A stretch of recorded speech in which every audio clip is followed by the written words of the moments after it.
Survivor pools for the NFL Week 5. We've got the most in-depth and unique analysis in the market. It's the Sharp app. It's Scratching and Surviving, and it's coming up next.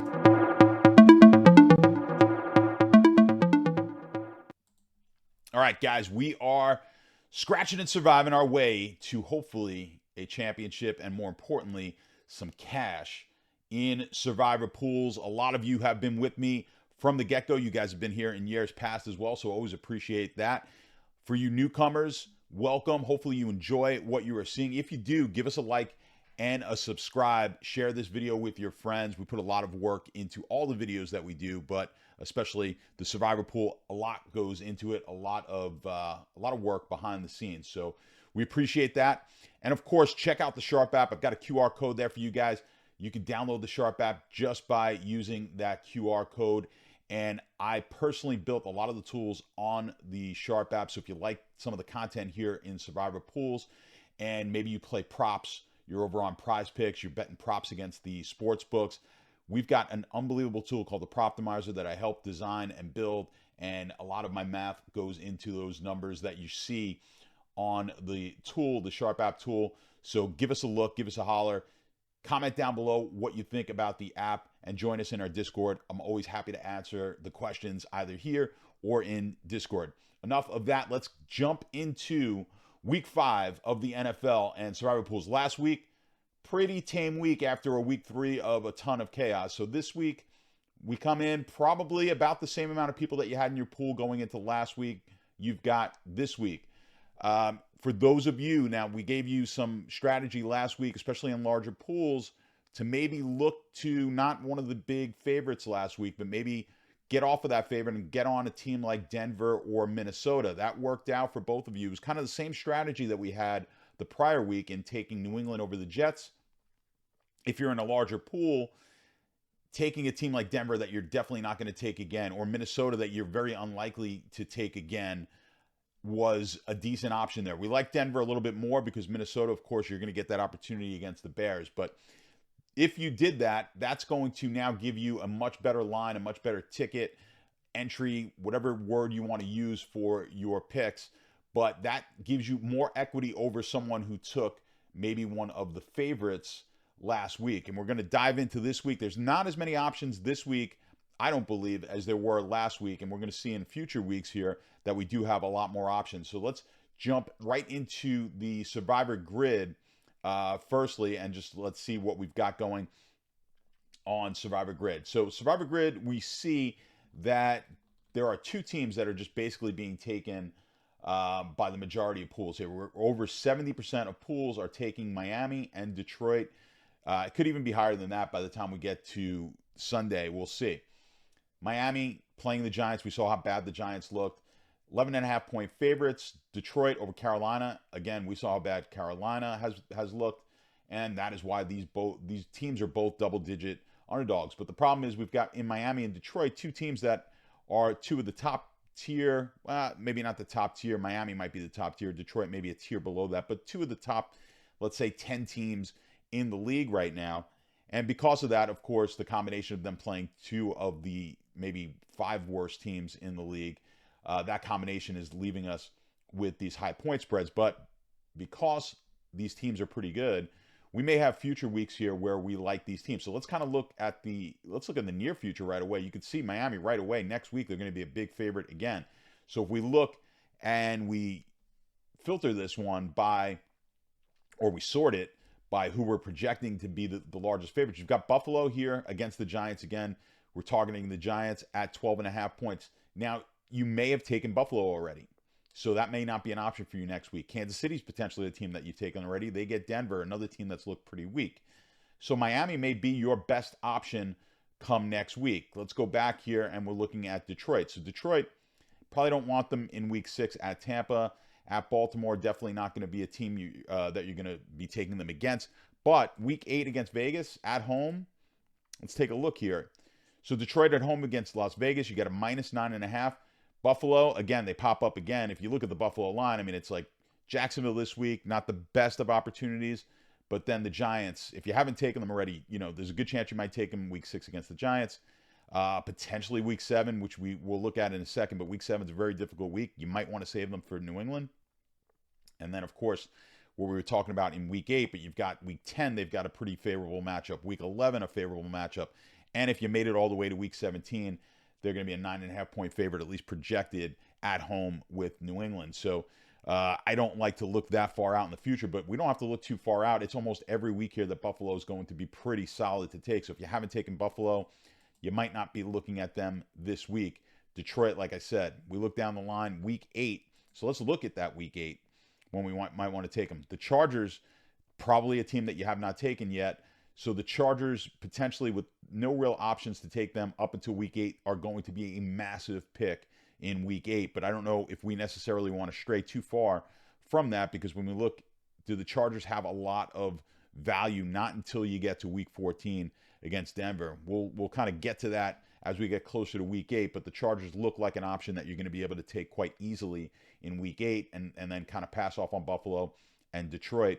And potentially Dallas is a team that you want to take. So perhaps if you stayed off of the Chargers and took Dallas in week 8, that would be an option. But again, Dallas is going to have so many good matchups. You got the Giants, Carolina, and Washington coming up that we may not want to go that route. So here's what we're looking at for week 5. And I did want to bring up week 7, because let's look at what the optimal is going to be. So, I mean, optimal, if you haven't taken Miami right now, if we just take the largest favorites, it would be Miami. And then Buffalo, if you haven't taken them already, right? And then who's that team going to be in week 7? Seattle, Arizona. Now, not exactly one that I feel too warm and fuzzy about. It's one that we were targeting maybe a couple of weeks ago a little bit, with a little bit more confidence. This week, not as much confidence in that pick as we've seen. All right, Seattle won last week, but Arizona's just been playing a lot better. We'll see what it looks like coming to week 7.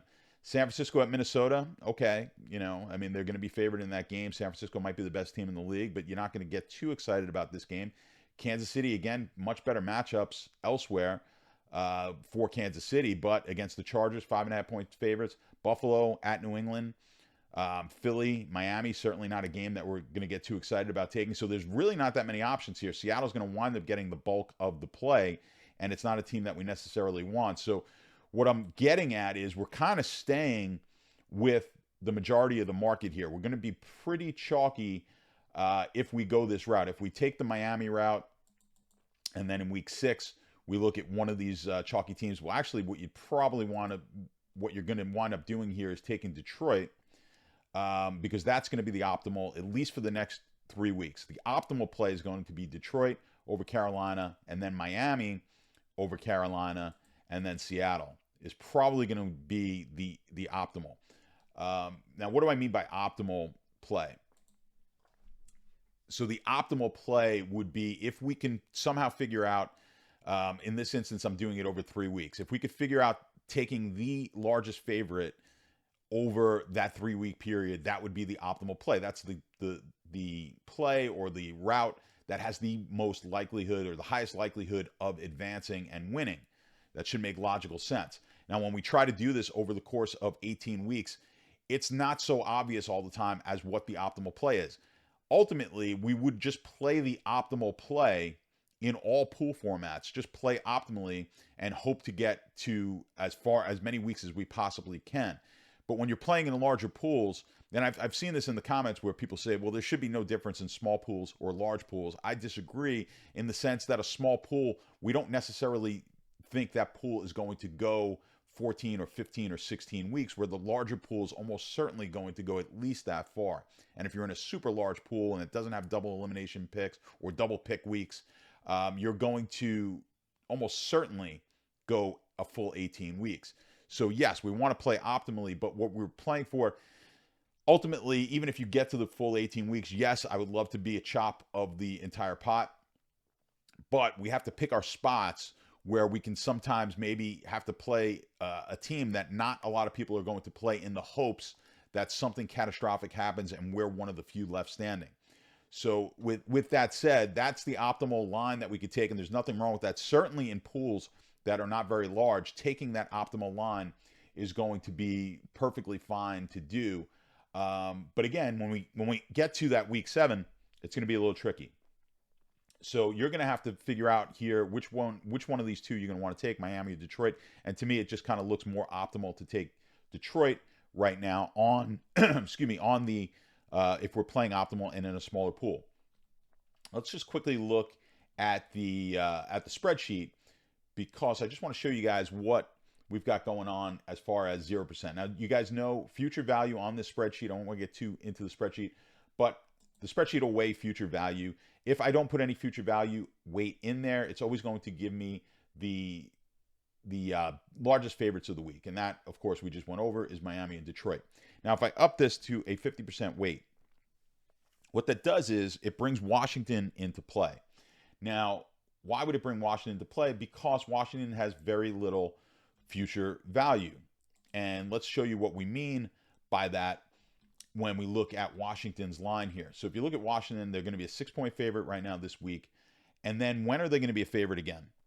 Not until at home against the Giants as a 4-point favorite. And that week 11 is like just a plethora of teams that you're potentially taking in week 11. Now, a lot of these teams you're probably going to have taken. If we took Detroit this week, potentially, or Detroit in week 8, San Francisco, obviously you're going to have some opportunities to take if you have not taken them already.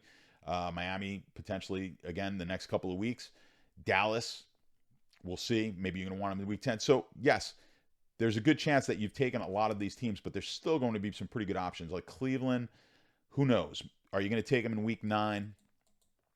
Potentially. But the Saints look like an even better play in week 9. So you're going to have options in week 11. And again, we just never know what the future is going to bring, what quarterbacks are going to get hurt, just what teams are going to emerge as being maybe better than we think they are currently. So we just don't know, right? So Washington right now, as it stands, for people in larger pools, doesn't seem like too bad of a play. Now, a lot of you have taken Washington already because you took them in week 1, because again, there weren't going to be too many options. This is like the week 1 against Arizona, and then this week are going to be the two best chances you have to take Washington. Now, if you did not take Washington yet, especially in a large pool, in a pool where you've taken very chalky picks, let's say you've already taken Baltimore and Buffalo and Kansas City or San Francisco, you may have taken all of those teams. That's a very chalky line.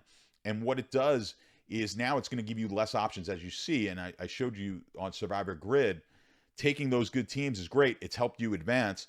But that line, that's not a ticket I would prefer to have. So if I was buying someone's entry and I got to see all the picks that they've made up to this point, that entry would be, I would pay less than the, let's say, equity. So if your entry was 1 out of 100 that are left in your pool, and there were 1,000 that started in your pool, right? You've gained 10 times equity so far on your entry, right? So if the total pot was $10,000 and you put $10 in to start, your equity is now $100 on your one entry.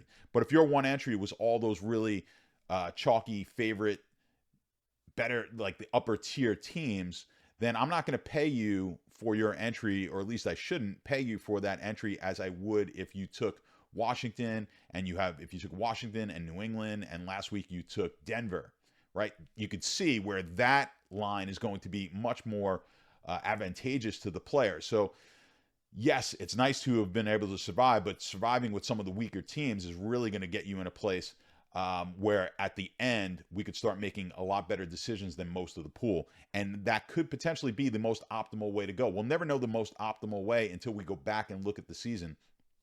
And by optimal, again, I'm looking to take the largest favorite I potentially could take all the way through. So when you finish a season and go back, then it becomes clear. And in all honesty, it's still not that easy a task to go back and see what the most optimal was. And by optimal, I don't necessarily mean who won the game. I just want to see, how could I have taken the largest favorites, right? So just quick, right? If we look at, let me bring up the Survivor Grid. We can just show you in real easy terms, let's say the next 3 weeks, what would be optimal. So as we're staring at it, the reason I said, Detroit might be the team, although they're not the larger favorite this week.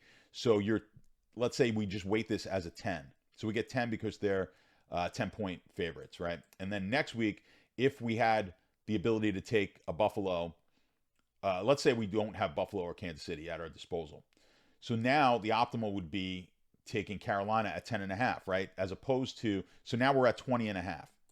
As opposed to if I took Miami this week, that over the next 2 weeks, that's 11.5. And let's say I've already taken Buffalo and Kansas City. Now I've taken Buffalo, Kansas City, Miami. The next optimal play is going to be 6.5 here from Philadelphia. So now my optimal becomes 18 points as opposed to if I took Detroit at 10, right? And then Miami next week at 10.5 is 20.5 points. So does that make sense?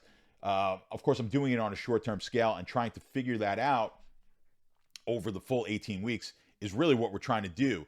But when you look at week 16, 15, the probability of you taking a 6 or 7 point favorite diminishes greatly.